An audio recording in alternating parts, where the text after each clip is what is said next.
कल्याण होगा। आप हरि विरोधी हो, हरि प्रेमी बन जाओगे। अब तो सहन नहीं हुआ तो संडमर्क को बुलाए कि हे गुरुजी, कैसी शिक्षा देते हो, समझ नहीं आता है। गुरुजी सोचते हैं कि आज भी हम ना बोले तो फिर तो हमारा मरना निश्चय है। तो हाथ जोड़ते हैं, कहते हैं कि गुरुजी, अरे महाराज, हमको एक बात समझ आ गई। बोले क्या? कि जो आपका छोटा सा लाडला बेटा है, इसको किसी ने ऐसी गलत शिक्षा नहीं दी है, ये स्वयं ऐसी शिक्षा को जानता है।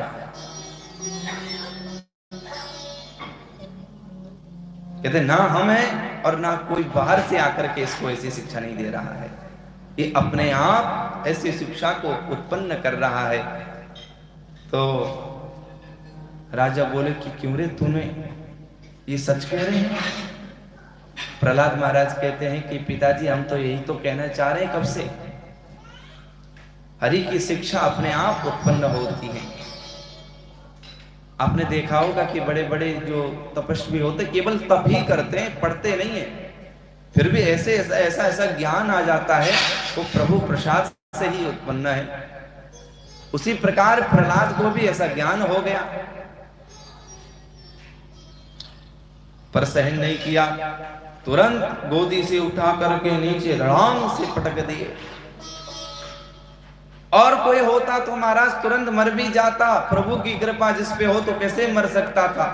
क्यों क्या, तो खड़ा हो गया। चलो अपने हाथ से क्यों मारे, कह देते हैं भैया इसको लेकर के मार दो, एक कोठरी पे बंद कर दो। कई दिन तक कोठरी पर बंद किया, देख करके अब सोचे कि अब तो मर गया होगा, खोल करके देखे तो वैसे ही जीवित था, हरि भजन कर रहा था। ऐसा प्रेमी महाराज जी को दौड़ता हुआ कहा कि महाराज, इतने दिन तक हमने कोठरी पर बंद किया फिर भी मरा नहीं, कहे कि पहाड़ से गिरा दो।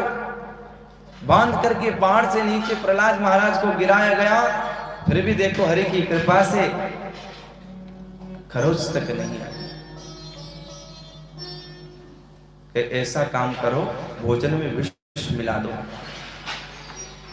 अब सब जानते हैं मीरा जी ने भी तो विष पान किया है, पर क्या वो विष था? वो तो अमृत बन गया था। तो कलयुग में ऐसा संभव है तो क्या सत्ययुग में नहीं हो सकता है? ये तो बिल्कुल होना ही होना है। अमृत बन गया। हर समय हर स्थान में बहुत मारने का प्रयत्न किया, पर देखो पतवार अगर भगवान पकड़ लेते हैं तो फिर उसको कोई नहीं बिगाड़ सकता है।